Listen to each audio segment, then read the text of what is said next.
you can do it, anything at all. You'll fight for what you believe, you'll fight for what you need, you already won. Welcome into the Queen City News Pride Month special, where we highlight the contributions of LGBTQ plus people here in our community. I'm Derek Dellinger. And I'm Shakira Speaks, and for the next half hour, we'll be focusing on how those contributions are playing out now, in a time where attitudes about LGBTQ people are being met with some backlash.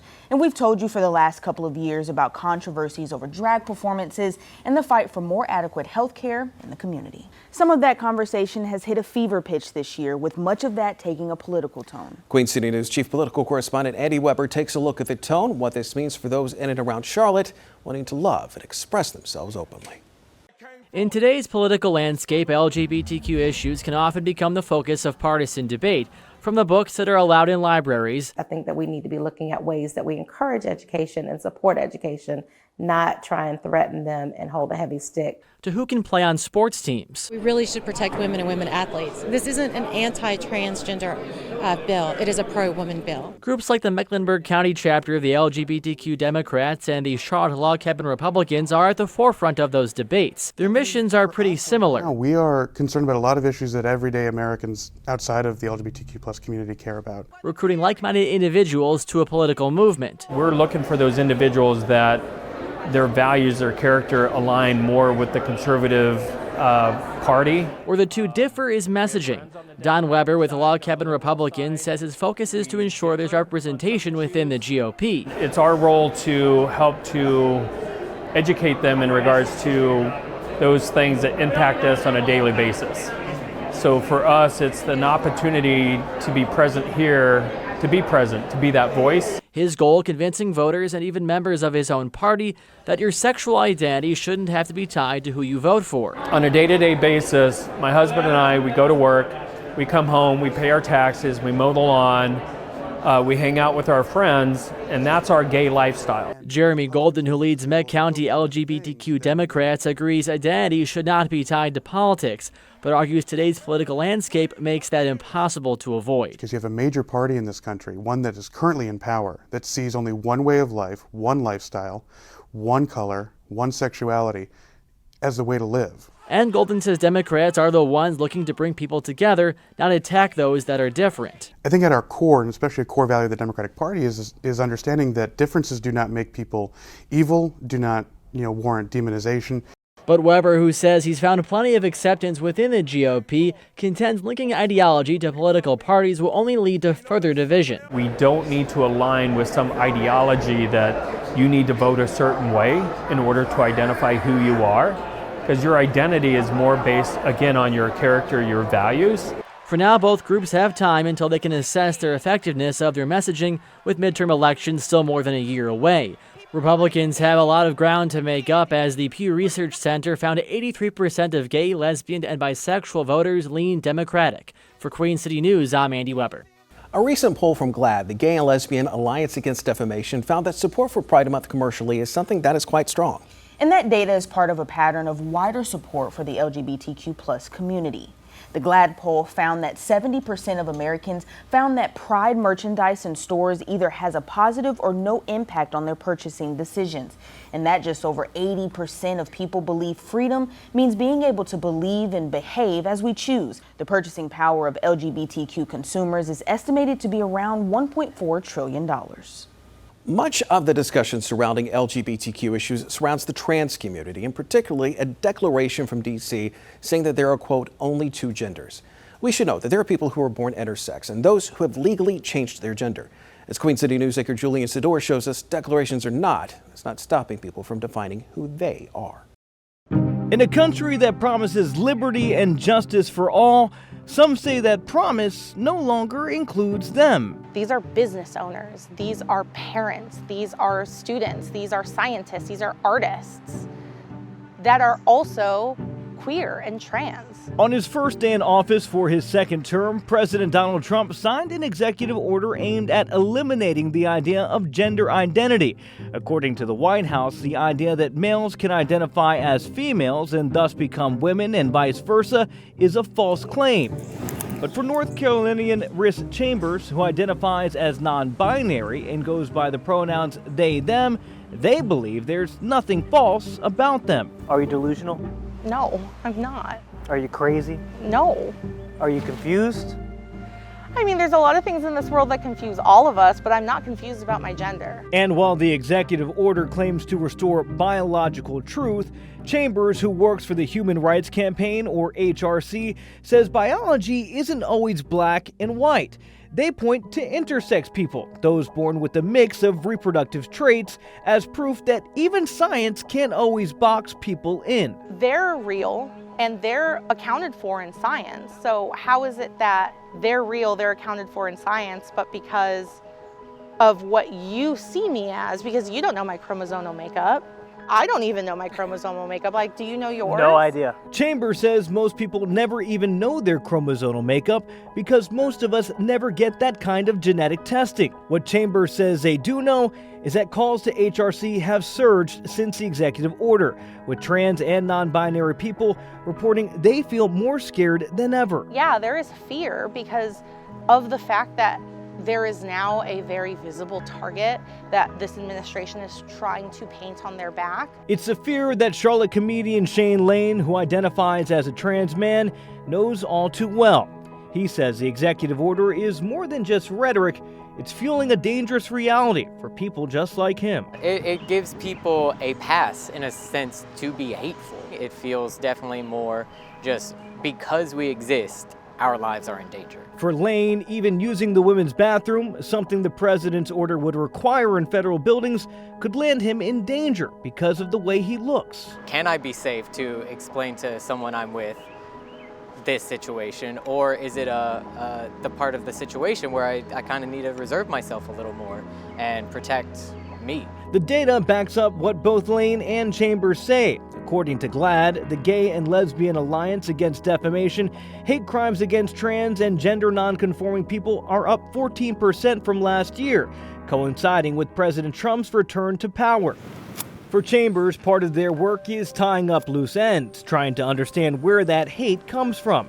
Their take, it comes in part from fear of what they don't know and what they may want for their children. So I understand fear of change, fear of being wrong, fear of your kid having a harder life because of the way that they identify. Those are valid fears. That understanding comes from experience, after spending most of their life trying to fit into a box that society dictated. Once Chambers found the language needed to describe who they were, they say it gave them the feeling of finally being free. For me, the biggest part about coming out to myself was, am I going to be okay with what comes from living free?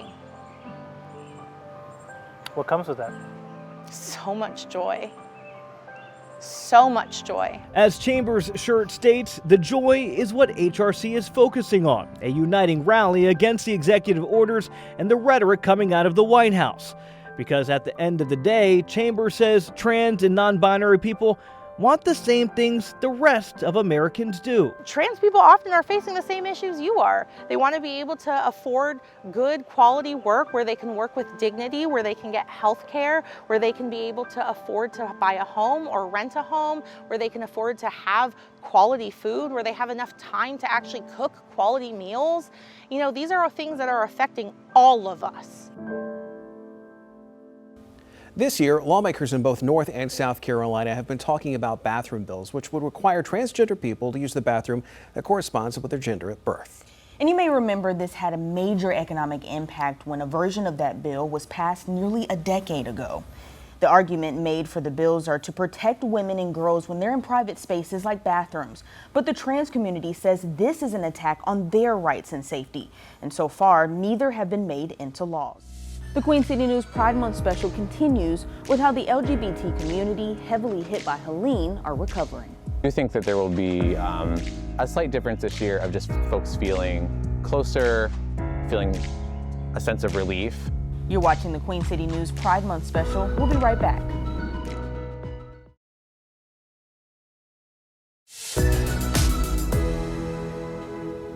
When Helene hit North Carolina last year, it ran through parts of North Carolina with notable LGBTQ communities who are still rebuilding all these months on.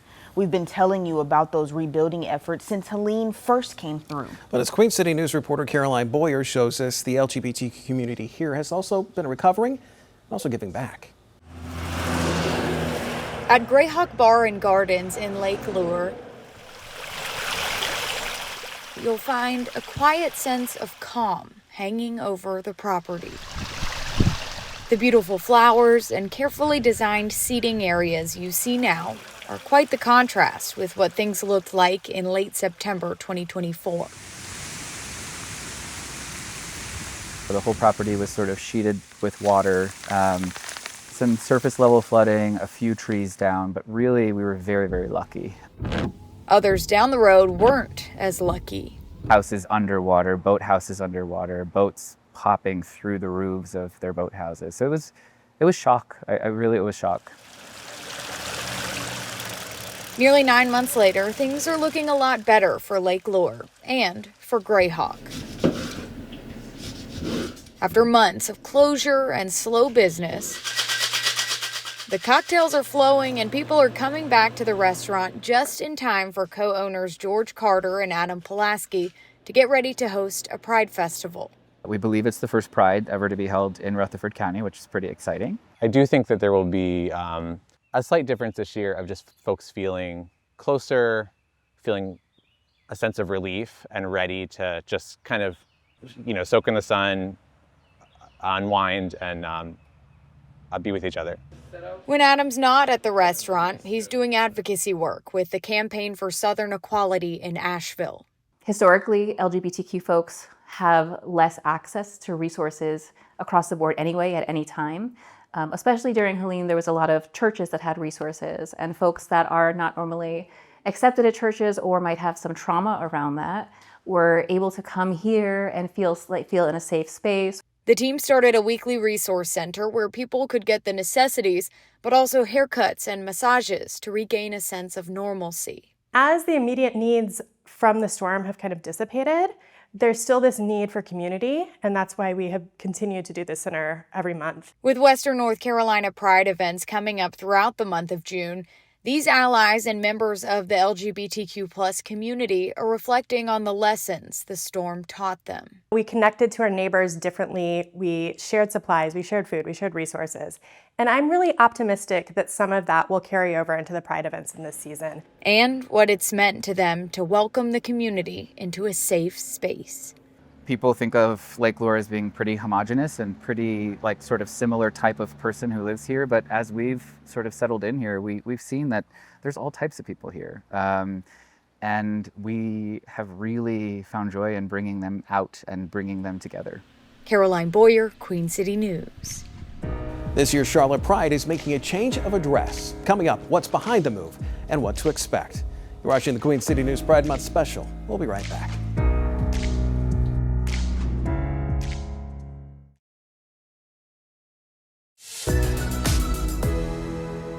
Charlotte Pride is known as one of the biggest festivals of any kind in North Carolina. Hundreds of thousands of people have attended in the last few years, and it happens every August. But this year, Pride will be making a move.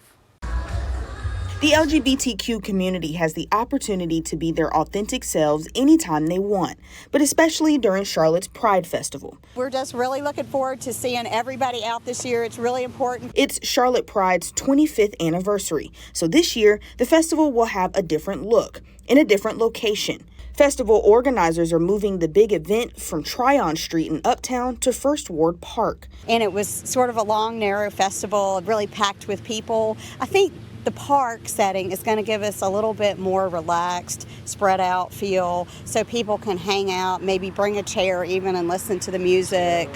Managing Director Meredith Thompson says they're expecting more than 260,000 people this year, so they needed more space for people to roam and be free. We wanted to bring in more local vendors because with our previous setup, by the time we had our sponsors and all of our other nonprofit groups and things like that, we didn't have a whole lot of room for just little local small businesses. We had some, but this year we're going to have 40 of them just on the park.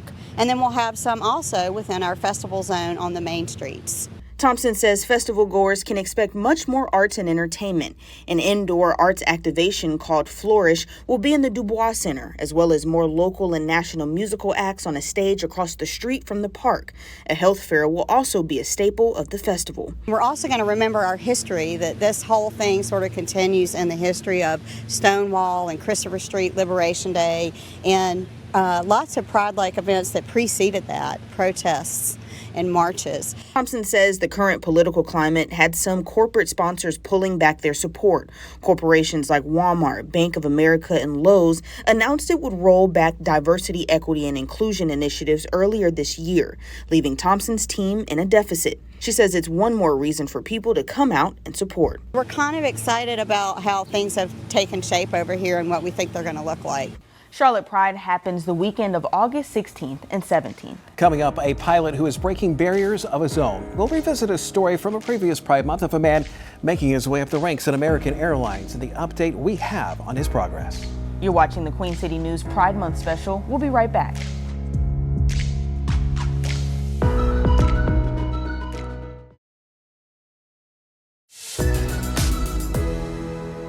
Finally, we want to revisit a story we first told you about a couple of years ago that has a bit of an update. Yeah, Queen City News Chief Transportation Correspondent May Beeler introduces us to a pilot who is making strides in the cockpit.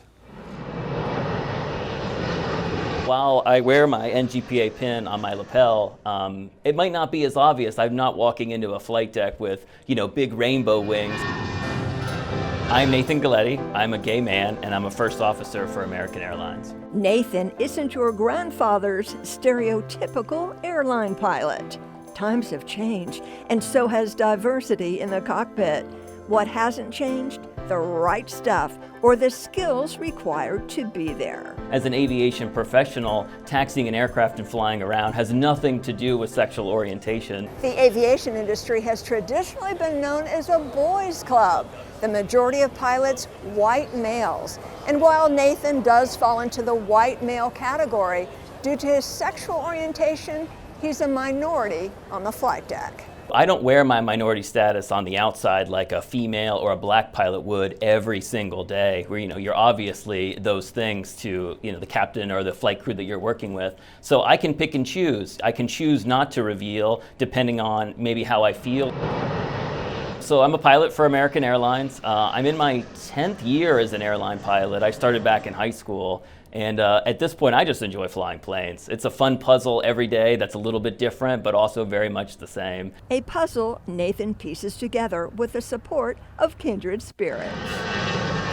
Nathan is a member of the Charlotte chapter of the National Gay Pilots Association, or NGPA. It is the world's leading nonprofit advocating for lesbian, gay, bisexual, transgender, and queer plus aviation professionals and enthusiasts. An inclusive flight deck is a safe flight deck. Executive Director Justin Elixon Andrews says since 1990, NGPA's mission has been to build, support, and unite the community.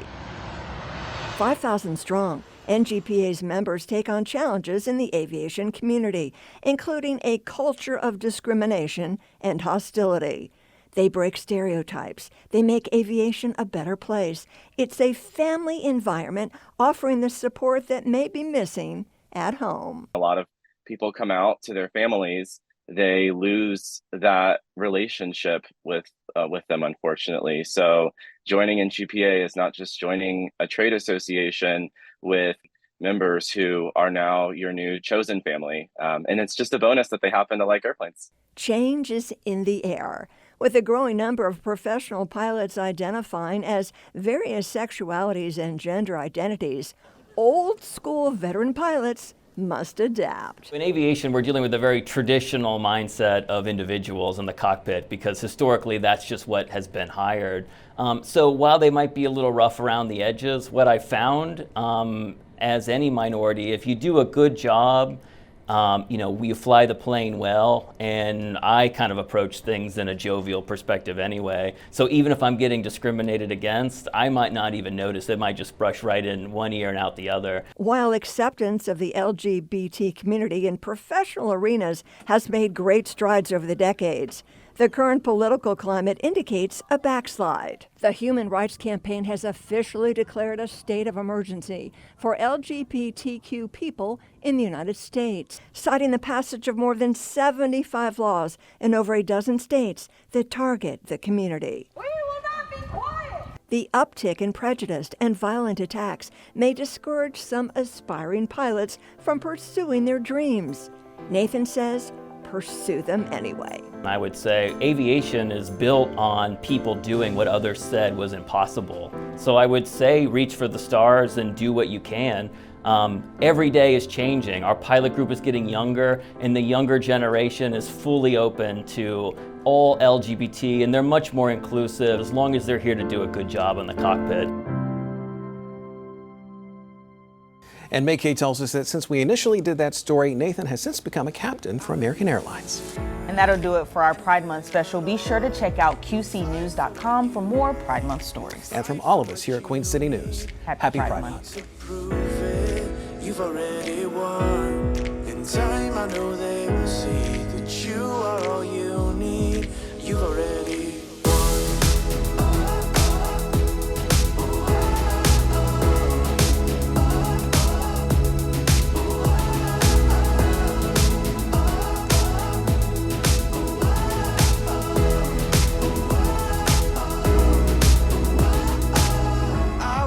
turn away, can't fool myself now. It's all that I believe and matters right now. And through it all, you were right there. And through it all, it don't matter where. I will not give in, won't fade into the background. I know you give it all, and I won't let you